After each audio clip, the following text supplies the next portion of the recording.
नमस्कार. आजची रेसिपी आहे फणसाच्या सुकवलेल्या गऱ्यांची भाजी. ही एक कोकणातील पारंपरिक रेसिपी आहे. फणसाचे गरे सोलून त्याचे काप करून त्याला उन्हात सुकवले जातात आणि हे सुकवलेले काप आपण वर्षभर भाजीला वापरू शकतो. गरे आता आपल्याला कोमट पाण्यामध्ये 2 तासभर भिजत घालायचे आहे.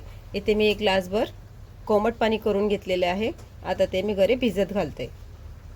2 तास झाले आहेत. गरे छान भिजले आहेत. बघा कसे सॉफ्ट झालेले आहेत. आता भाजी करायला घेऊया आपण गऱ्यांची. पॅन मध्ये 2 मोठे चमचे तेल घालून घ्यायचं. त्यातच आता फोडणीसाठी मोहरी घालून घ्यायची.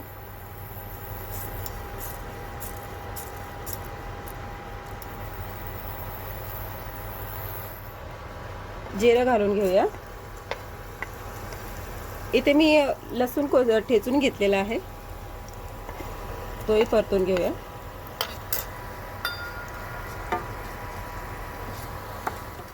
लसूण छान लालसर बनावर परतून झाल्याच्या नंतर त्यामध्ये टाकायचे कढीपत्ता, तेही परतून घ्यायचं.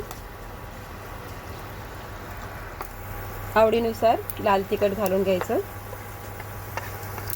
हळद घालून घ्यायची. मसाले छान परतून घ्यायचे. आता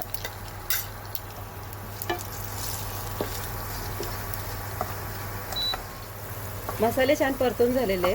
भिजवलेले गरे आता यावेळी त्यामध्ये घालून घेऊया.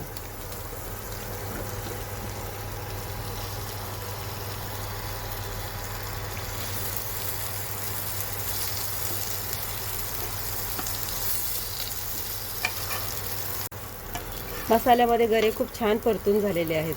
त्यामध्ये आता मीठ घालून घेऊया.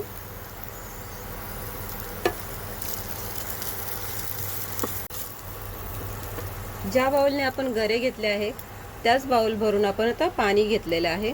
ते आता ओतून घ्यायचं आणि शिजवून घेऊया आता गरे.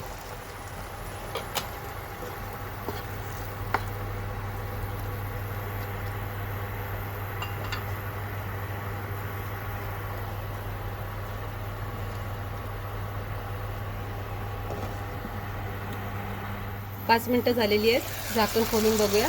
वा, छान मस्त भाजी शिजली आहे. आता त्यातच घालून घेऊया कोथिंबीर.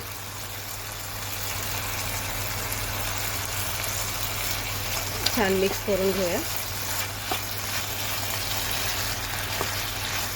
आपली भाजी तयार झालेली आहे. गरम गरम चपातीबरोबर तुम्ही खाऊ शकता.